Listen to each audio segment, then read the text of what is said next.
services layer I talked about in the first lecture. It doesn't have any UI stuff in it, which is good because our model is UI independent. So there should be no UI in here. So we would never be importing UI kit into a model class. Okay? And feel free to stop me, by the way, if you have any questions. All right, so we're going to create a new class. You already know how to do that. We just type class, and then the name of the class is going to be calculator brain. Now, this class is not going to inherit from any other class. Okay? It's just going to be a basic Swift class. Now, sometimes your model might inherit from a class called NSObject, and I'll talk about that a little later, maybe on Wednesday even. You'll get a little bit if you inherit from NSObject, but we're just going to have it be a basic Swift base class. Okay? It doesn't need to inherit any functionality. Okay, so what's going to be our data structure of our calculator brain? It has to be a little different than the data structure we used in our controller to capture the operands, because we've got to capture operations and operands both into this. So we want it to be a stack. I'm going to call it op stack. But the type can't be array of double, okay?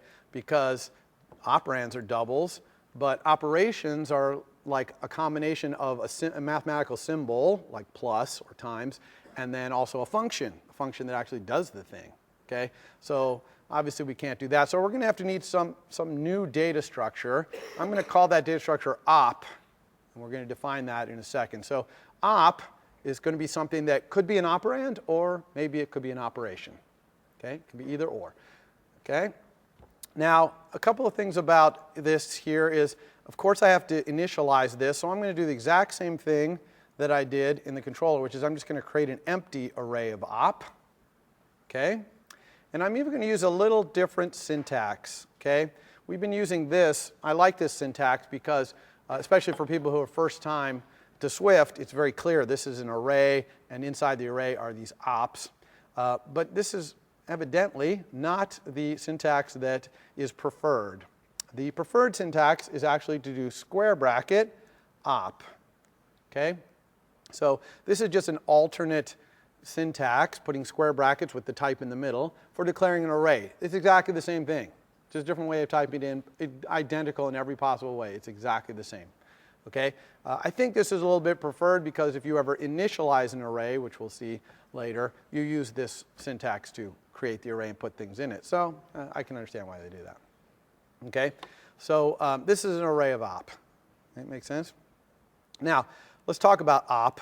What kind of thing should op be? Well, we could make op a class, and op could have a property for an operand, which would be the value of the operand. It could have another property, which is the symbol, mathematical symbol for the operation, and another property, which was a function, which does it. And obviously, if the operand is set, then the other two would be not set, and vice versa. But that's a little bit weird to have a class that has properties that sometimes are set, and if other things are set, they're not set. It's really not what we want. What you really want is an enum. Okay, so you're probably used to enums in other languages, so I'm going to create an enum. It looks very similar to creating a class. I just used the word enum instead of class. Obviously, no inheritance for enums, sorry. But enums can have functions, just like a class.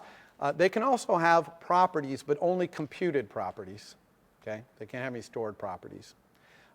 So, you know, enums are kind of for basic types, and enums are really great when you have something that can be one thing one time and a different thing another time, and never both at the same time. That's kind of what enums are, right? They're enumerating different possibilities. So we could say, you know, case operand, and we could have a case operation to have the different things that we have. Now, in other languages, this would be as far as we can go, and this would be pretty useless, because if we had an array that just said whether it was an operand or an operation, that doesn't help. I need the actual operand. I need the operation's mathematical symbol and its function. I need them. They have to be in this enum.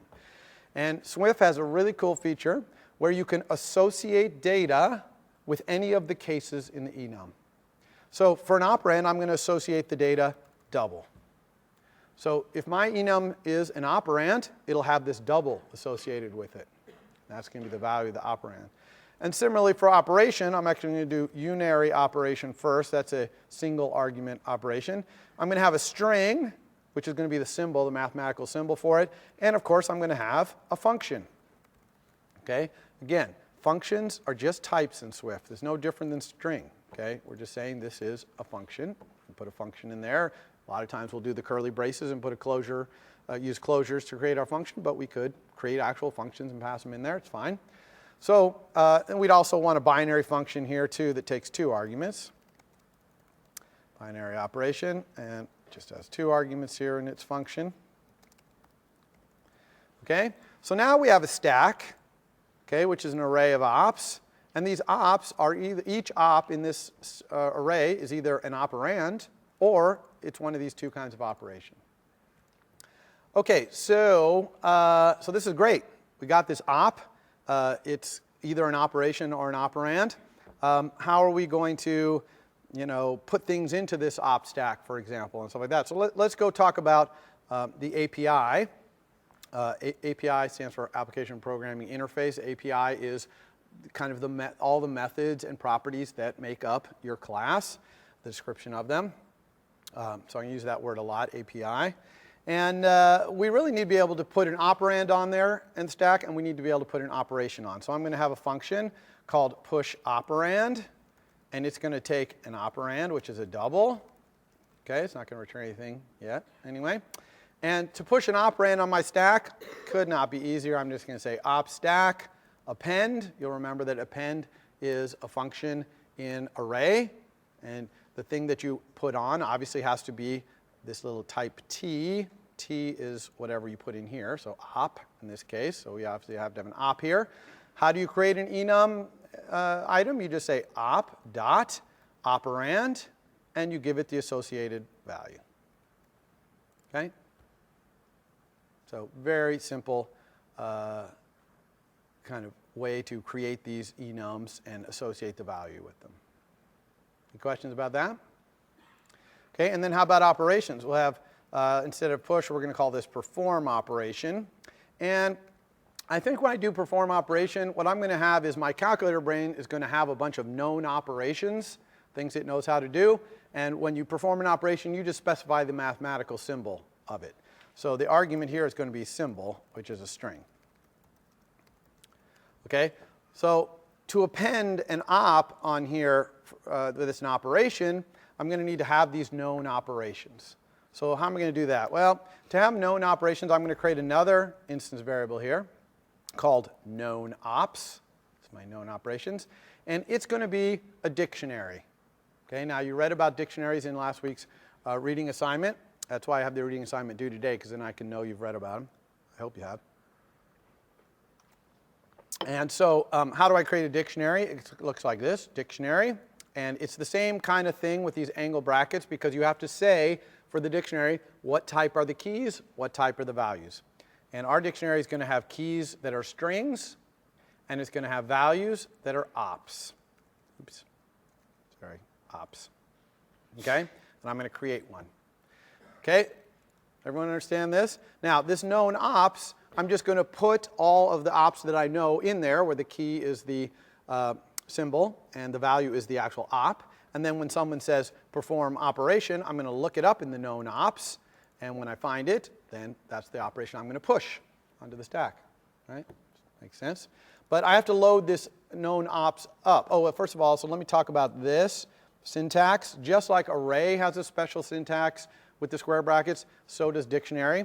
So to have a dictionary like this with this kind of special syntax, we're going to do open square bracket and then a colon in between the key and the value type.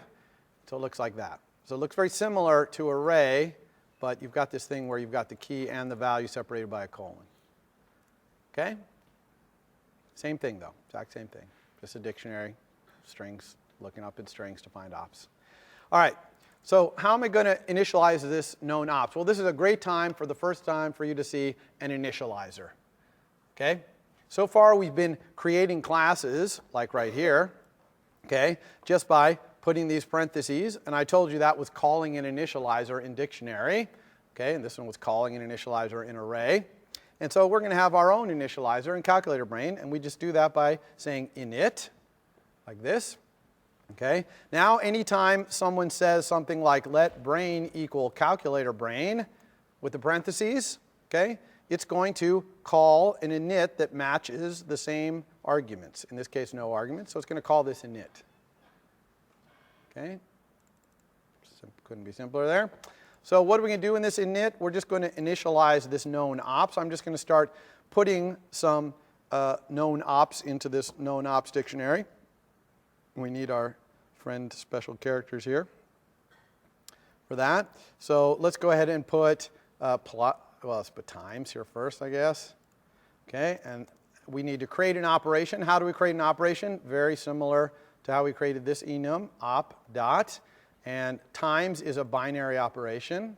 And you can see it's typing this for me. I'm just pressing tab to get along. This is the symbol, which is this thing here. Now, it's kind of bad code that I'm ended up typing this twice in the same line. If I accidentally use the wrong X, like some X from somewhere else, or the X just from my keyboard might be different from this X, then this X, we could get in trouble where these things don't match up. So later, right at the very end of the demo, I'm going to show you how we could do this in a way where we don't have to type this X twice like that.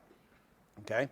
But now we just need the function. We know how to do that with closures. I say $0 times $1 and the closure. And yes, I could put this closure outside since it's the last thing here. That is also legal to do when you're creating the operations like this. Okay? So that's kind of nice. Let's do our other 3 binary operations here. We'll go divide. And this is where it really gets annoying to have to type it twice, but I have to show you something else before I can show you how to do that right. Let's go here, and then we have minus. You can see there's 2 different minuses there, so hopefully I click the same minus in both those spots. And then we change these things. We know that divide is 1 divided by $0, and this is plus, and this is 1 minus 0, $1 minus 9, 0. Okay? So everyone cool here? These enums are really easy to create. The API of them is really, really nice, simple.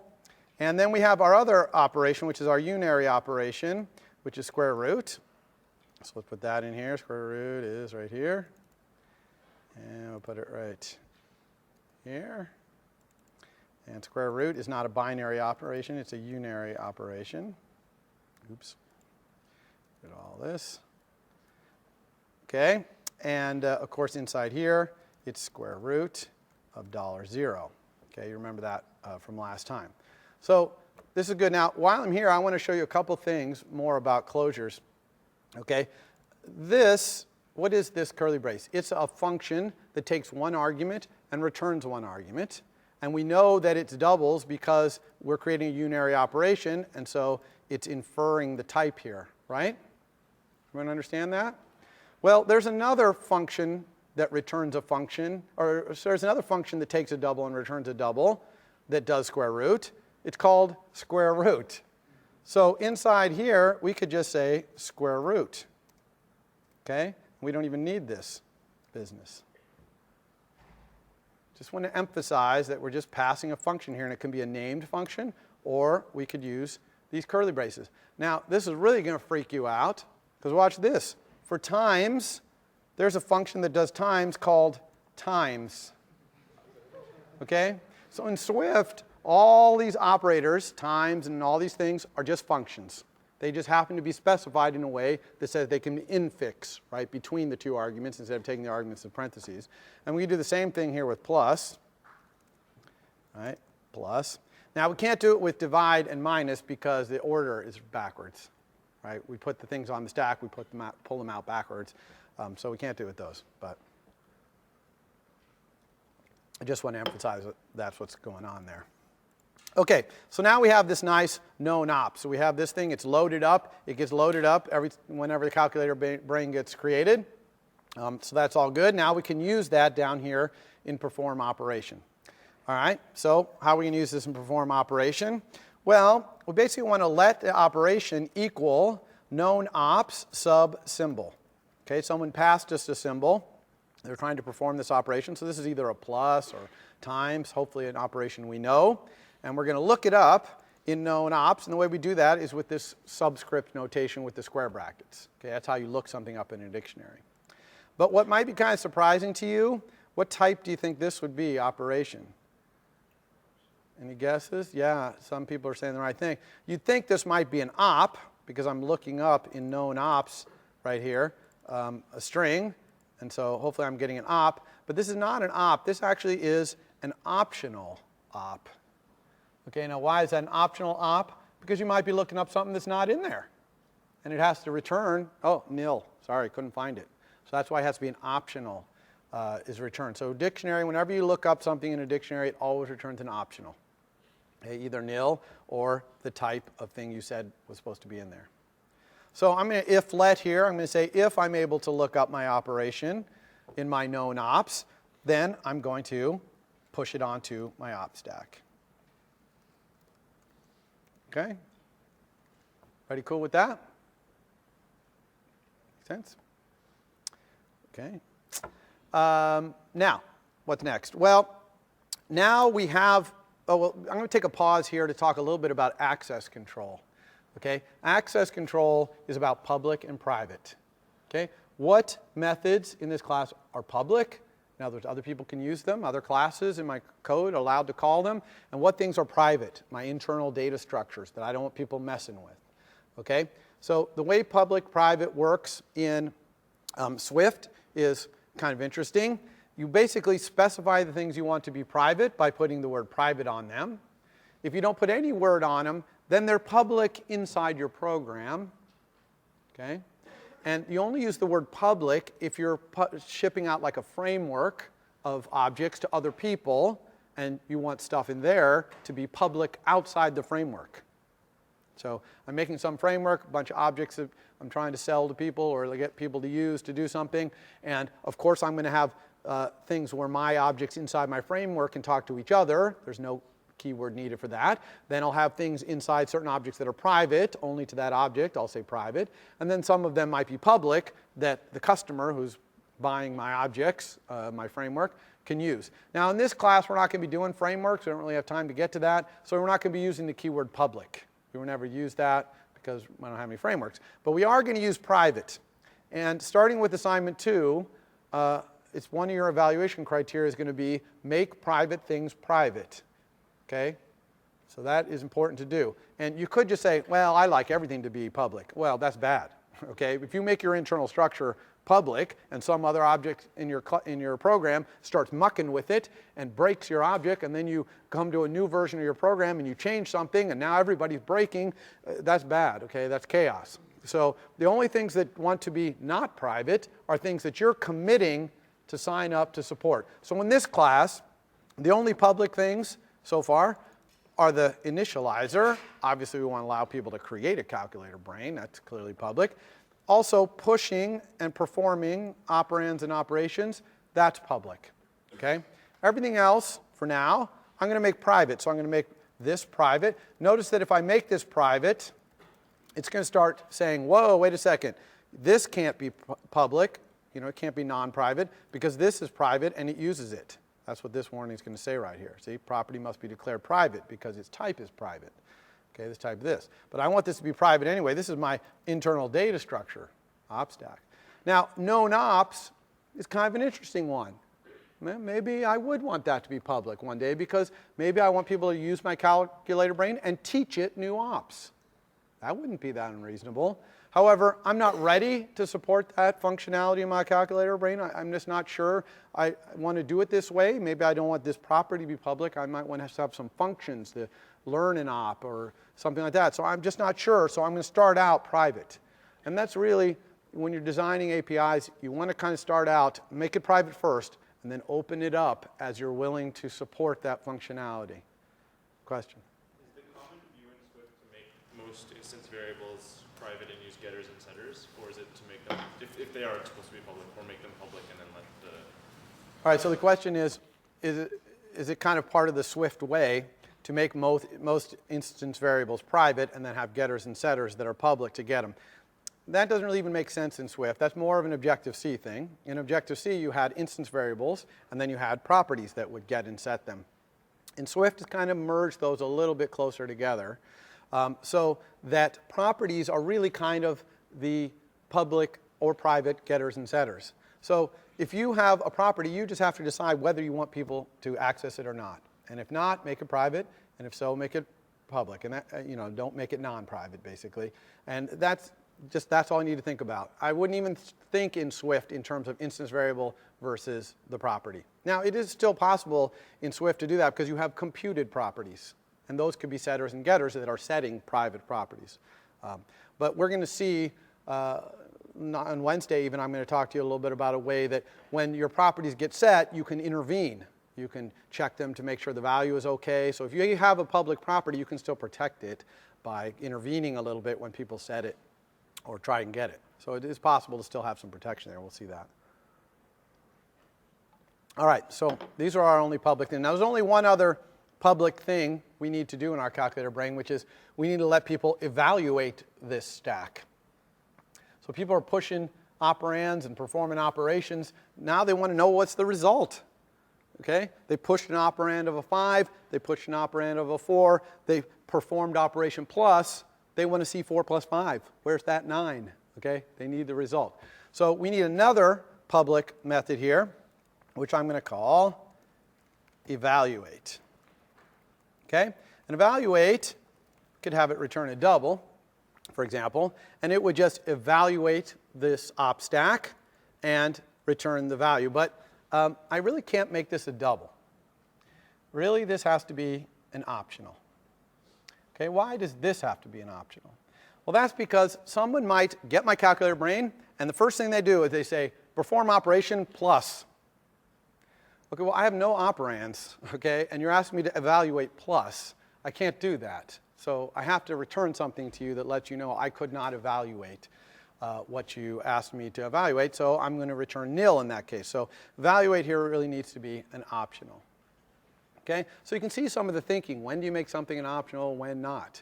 Okay, so this is a classic case of that, where you've got sometimes you want to return it, and you can't do it, so you have to return nil. All right, so how are we going to implement evaluate?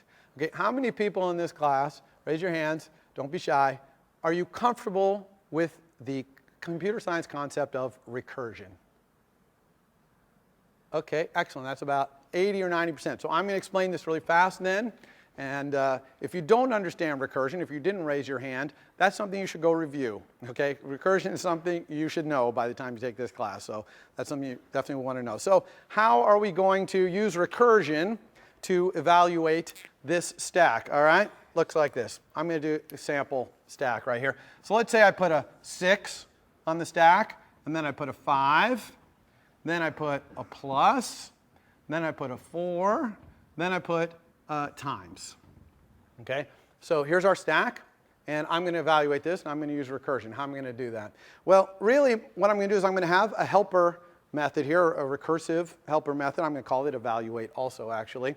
And it's going to take a stack as an argument, a stack of things to evaluate, and it's only going to evaluate the top thing on the stack.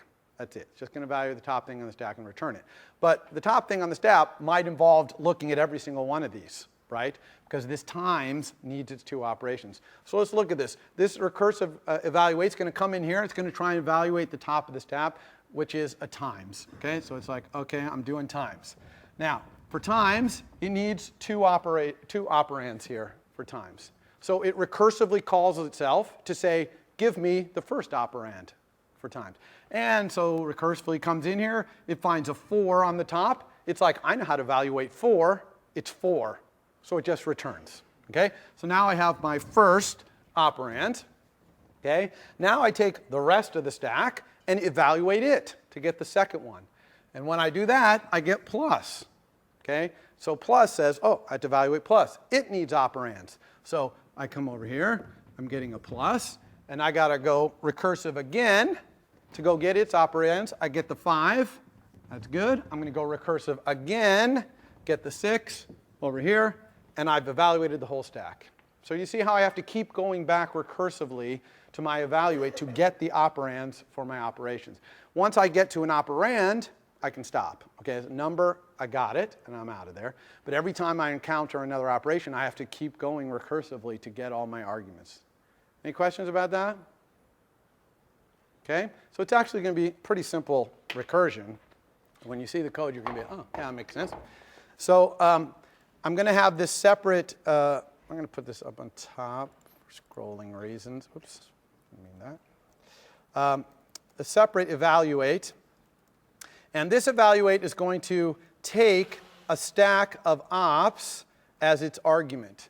And why does it take a stack of ops? Because as it's recursing, it's using the rest of the ops. So you see what I mean? It can't be looking at the big op stack in our brain. It can't look at this, okay, because it's kind of consuming it, right? And every time I call it recursively, I'm giving it fewer operands to work with.